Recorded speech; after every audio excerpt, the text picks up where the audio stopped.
കള്ള് ഷാപ്പിന്റെ ഫ്രണ്ടിലേക്കാണല്ലോ. അല്ലടാ കള്ള് കുടിക്കാൻ വന്നത്. നന്നായിട്ടുണ്ട്. കള്ള് ഷാപ്പിലെ പ്രണയം എന്ന ആൽബത്തിന്റെ ലൊക്കേഷനാണ്. നിന്നെയാണ് നായകനായിട്ട് കാണണേട്ടാ. എന്നെയാ? അയ്യന്റെ മോനെ. എന്റെ ഒരുപാട് വയസ്സിന് ഇളയതാണ് അല്ലേ. അപ്പം എന്നെ ചേച്ചി എന്നാണ് വിളിക്കുന്നത്. അല്ല ഒരു ആർട്ടിസ്റ്റ് ആണ്. അപ്പം ഞാൻ എന്നെ സംബന്ധിച്ച് ലിപ് സീൻ ഞാൻ ചെയ്യില്ല.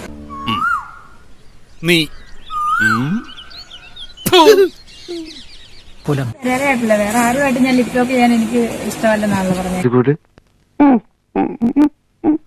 അവര് പറയുന്നല്ലേ ഞാൻ ചെയ്തിട്ട് അവരുടെ ചുണ്ട് മുറിഞ്ഞ് സെറ്റിക്കാണല്ലോ എന്റെ പല്ലുകൊണ്ട്. അയ്യോ അങ്ങനെ പറയരുത് പ്ലീസ്. അവരുടെ ചുണ്ട് മുറിഞ്ഞ് സെറ്റിക്കാകണ്ടല്ലോ. എന്നിട്ട് ഞാൻ പ്രാങ്ക് ചെയ്ത് ലാസ്റ്റ് അല്ലെന്ന് ചോദിച്ചായിരുന്നേ. നീ ചെയ്യ വെച്ചപ്പോ അല്ല കുഴപ്പമില്ല നീ ചെയ്തോളാം. അതന്നത്തെ ചോരത്തിളപ്പിന് ഒത്തില്ല. ആ മൂപ്പര് ഒപ്പിക്കാൻ നടക്കുക.